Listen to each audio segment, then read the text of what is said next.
जय सिया राम, हर हर महादेव।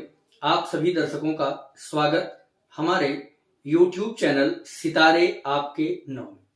प्रिय दर्शकों, यदि आप अपने जन्म कुंडली का संपूर्ण विश्लेषण फोन पर करवाना चाहते हैं या अपने जन्म कुंडली की संपूर्ण व्याख्या वीडियो के माध्यम से प्राप्त करना चाहते हैं या अपनी जन्म कुंडली हस्तलिखित प्राप्त करना चाहते हैं तो आप हमसे संपर्क कर सकते हैं। साथ ही साथ किसी रत्न या रुद्राक्ष से संबंधित जानकारी चाहते हैं, किसी ग्रह की शांति करवाना चाहते हैं, मंगल दोष, काल सर्प दोष या जन्म कुंडली में किसी प्रकार के दोष से संबंधित शांति करवाना चाहते हैं तो भी आप हमसे संपर्क कर सकते हैं। अगर आप ज्योतिष सीखना चाहते हैं तो भी आप हमारे दिए गए नंबर पर हमसे संपर्क कर सकते हैं।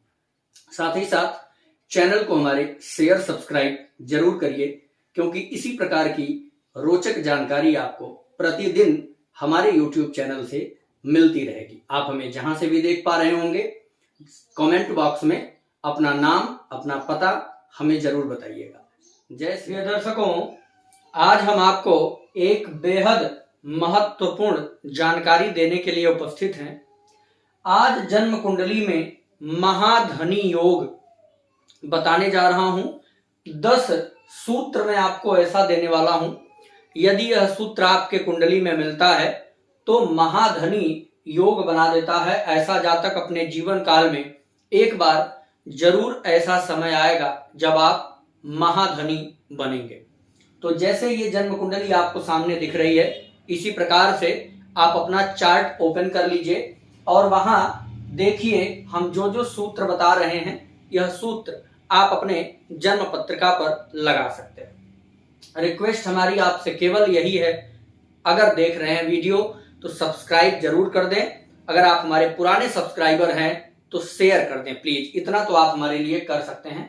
आपके सब्सक्राइब करने से आपका कोई नुकसान नहीं, जबकि मेरा हौसला बढ़ता है। हमें लगता है कि हमारे YouTube परिवार में कोई एक नया सदस्य बढ़ गया और मैं आपके फायदे की चीज ही लेकर के आता हूं। इससे कोई नुकसान नहीं होता है आपका। चलिए काम की बात करते हैं। महाधनी योग जन्म कुंडली में कैसे बनता है, हम पहला सूत्र बताते हैं। जन्म पत्रिका का जो 10th हाउस होता है, यानी 10वां घर, यह जन्म कुंडली का 10th हाउस है। यहां से गिनते हैं 1 2 3 4 5 6 7 8 9 10। सबके कुंडली में 10वां घर यही होगा, यह कभी परिवर्तित नहीं होगा। कुंडली का 10वां घर है। 10th हाउस में अग्नि तत्व की राशि हो। अग्नि तत्व की राशि कौन होती हैं? 1 5 और 9, मेष राशि, सिंह राशि और धनु राशि। तो अग्नि तत्व की राशि हो तो काफी महाधनी योग बन जाता है। वह योग और सफल और प्रबल कब हो जाएगा? जब उसी अग्नि तत्व की राशि में कोई अग्नि तत्व का ही ग्रह बैठ जाए। देखिए, केवल अग्नि तत्व की अगर राशि आती है तो मामला 20% ही काम करेगा, परंतु अग्नि तत्व के राशि में अगर अग्नि तत्व का ग्रह भी बैठ जाए, जैसे कि सूर्य, मंगल या गुरु इत्यादि, तो यह योग 100% काम करेगा। मान लीजिए कोई दूसरा ग्रह बैठा है किसी और तत्व का और अग्नि तत्व की राशि है, तो भी 50% से ऊपर यह योग काम करेगा। लेकिन अग्नि तत्व की राशि हो जाए, अग्नि तत्व का ग्रह हो जाए और जन्म कुंडली के 10वें घर में बलवान स्थिति में बन जाए तो यह एक महाधनी योग बना देता है। ऐसा जातक जीवन में बहुत धन इकट्ठा कर पाता है। अगला दूसरा सूत्र देखिए। जन्म पत्रिका के 10th हाउस में यानी 10वें घर में कोई स्वराशि का ग्रह हो या उच्च राशि का हो तो ऐसा जातक भी खूब पद प्रतिष्ठा, मान सम्मान प्राप्त करता है और धन तो पूछना ही क्या, यह भी एक महाधनी योग जन्म कुंडली में बना देता है। प्रिय दर्शकों, तीसरा सूत्र है। आपके जन्म कुंडली में कुल 12 घर होते हैं। किसी स्थान से लगातार 6 घरों में यदि ग्रह बैठे हो, समझिएगा, जैसे मान लीजिए यहां से गिनते हैं तो 1 2 3 4 5 6, यानी दूसरे घर से 7वें घर तक लगातार हर एक घर में ग्रह हो, गैप न हो, तो ये माला योग बन जाता है। मालव्य नहीं, माला। यानी जन्म कुंडली के कतार में 6 घरों तक लगातार ग्रह बैठे हों तो यह माला योग महाधनी योग बना देता है। ऐसा नहीं दूसरे घर से ही लेके यहां से भी ले सकते हैं। 1 2 3 4 5 6 7वें से 12वें तक लगातार एक एक घर में, हर एक घर में ग्रह बैठे हों तो यह माला योग बन जाता है। चौथा सूत्र है, जन्म कुंडली के नवमांश में 4 ग्रह उच्च के हों या स्वराशि के हों। यह लग्न चार्ट है। अब आप अपना नवमांश चार्ट देख लीजिए। अगर नवमांश में मान लीजिए जो योग हमने बताया वो योग कोई भी आपके लग्न कुंडली में नहीं दिख रहा, तो आप नवमांश में जाइए। नवमांश में देख लीजिए, चाहे कोई भी 4 ग्रह, चाहे उच्च के हों या स्वराशि के हों, तो भी महाधनी योग बन जाता है। या 4 की संख्या पूरी होनी चाहिए, 2 उच्च के हो जाएं, 2 स्वराशि के हो जाएं, 1 उच्च का हो जाए, 3 स्वराशि के हो जाएं, 3 उच्च का हो जाए, 1 स्वराशि का हो जाए। मतलब 4 ग्रहों की स्थिति उच्च और स्वराशि की मिलाकर के हो जाए या दोनों में से एक हो जाए, तो भी यह महाधनी योग बन जाता है। नवमांश कुंडली में बने या लग्न में भी स्वराशि या उच्च के 4 ग्रह हो जाएं तो भी यह योग बन जाता है। अगला 5वां सूत्र, शुक्र नीच या शत्रु राशि का न हो और द्वितीय भाव में बैठा हो। जन्म कुंडली के दूसरे घर में शुक्र बैठा हो, नीच का न हो अर्थात 6 नंबर पर न हो, और अस्त न हो या किसी शत्रु राशि में न हो, और जन्म कुंडली का लग्नेश बलवान हो। ध्यान से सुनिए, मान लीजिए मेष लग्न की कुंडली है, दूसरे राशि में शुक्र यहां बैठा है, अंश बल से भी ठीक है और अधिक पीड़ित नहीं है, यानी अस्त भी नहीं। तो लग्नेश मंगल मान लीजिए जन्म कुंडली में यहीं बैठा। अब मंगल बलवान हो गया और शुक्र द्वितीय भाव में भी बलवान हो गया, तो ऐसी स्थिति में भी महाधनी योग बन जाता है। या कुंडली का कोई भी लग्नेश हो, शुक्र द्वितीय भाव में हो, अच्छी स्थिति में हो, और लग्नेश भी कुंडली का बलवान हो, तो यह योग बन जाता है। अब अगला सूत्र है, जन्म कुंडली का बलवान लग्नेश। मान लीजिए ये मकर लग्न की कुंडली है और यहां मंगल बैठा है।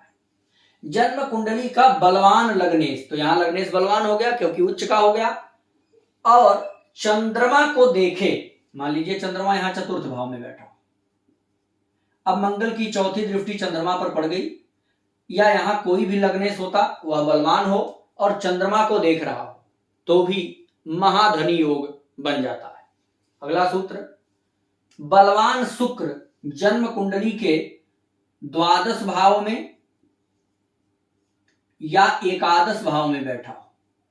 फिर से ध्यान से सुनिए, जन्म कुंडली में द्वादश या एकादश भाव में शुक्र बलवान स्थिति में बैठ जाए तो भी महाधनी योग जन्म पत्रिका में बन जाता है। ऐसा जातक जीवन में खूब धन इकट्ठा करता है।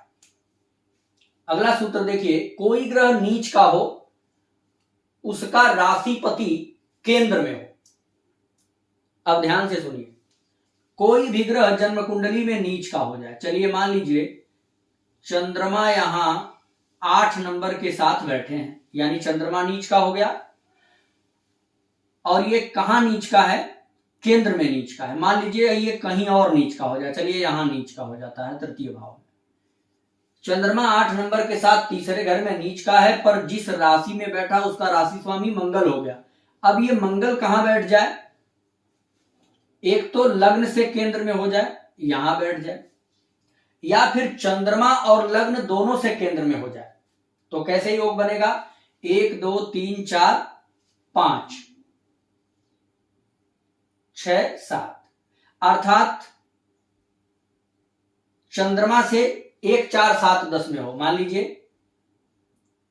चंद्रमा अगर यही हो, चलिए चंद्रमा यहां है, 8 नंबर के साथ नीच का है और मंगल भी यही हो गया, तो अब क्या बन गया? वह योग बन गया, शर्त भी पूरी हो गई, यानी लग्न से भी केंद्र में है, चंद्रमा से भी केंद्र में है, तो यह महाधनी योग बन जाता है। सूत्र यह कहता है कि कोई ग्रह नीच का हो और जिस राशि में बैठा है उसका राशि स्वामी जन्म कुंडली के लग्न से और चंद्रमा से दोनों से अगर केंद्र में आ जाए तो भी महाधनी योग बन जाता है। अब अगला सूत्र देखिए, नीच ग्रह का नवमांश में जिस राशि में बैठना हो, यानी नीच का कोई ग्रह हो, वह नवमांश चार्ट में जिस राशि में बैठा हो उसका राशिपति यानी वो ग्रह लग्न में केंद्र या त्रिकोण में बैठा हो तो भी यह नीच भंग योग या महाधनी योग बन जाता है। उदाहरण से देखिए, मान लीजिए यहां 4 नंबर के साथ मंगल नीच का है। अब मंगल नीच का है तो चंद्रमा को अब नवमांश कुंडली में देखिए, क्योंकि 4 नंबर चंद्रमा का है और मंगल यहां पर नीच का है तो इसका राशि स्वामी चंद्रमा हुआ। वो नवमांश कुंडली में देख लीजिए जिस राशि में बैठा है, मान लीजिए चंद्रमा नवमांश कुंडली में धनु राशि में बैठा है, तो अब गुरु को देखना है कि गुरु इस लग्न कुंडली में केंद्र या त्रिकोण में हो तो भी महाधनी योग बन जाता है। अगला सूत्र है 10वां, जिस स्वभाव का लग्न हो उसका स्वामी उसी स्वभाव के राशि में नवमांश में बैठा हो। जैसे मान लीजिए यहां पर मेष लग्न की कुंडली हो यानी चर लग्न, चर लग्न की कुंडली है, इसका स्वामी मंगल हो गया। अब यही मंगल अगर चर लग्न में ही नवमांश कुंडली में बैठा हो तो भी यह सूत्र बन जाएगा। फिर से समझिएगा, जिस लग्न का लग्न चार्ट बन रहा है यानी जो स्वभाव हो लग्न का, चर स्थिर 2 स्वभाव, तो जिस स्वभाव में लग्न चार्ट में राशि हो वही उसका स्वामी अगर उसी स्वभाव वाली राशि में नवमांश में बैठे तो भी यह महाधनी योग बन जाता है। प्रिय दर्शकों, इसी प्रकार की जानकारी के लिए आप हमारे साथ जुड़िए और दिए गए नंबर पर व्हाट्सएप करके जानकारी ले सकते हैं। जय श्री राम।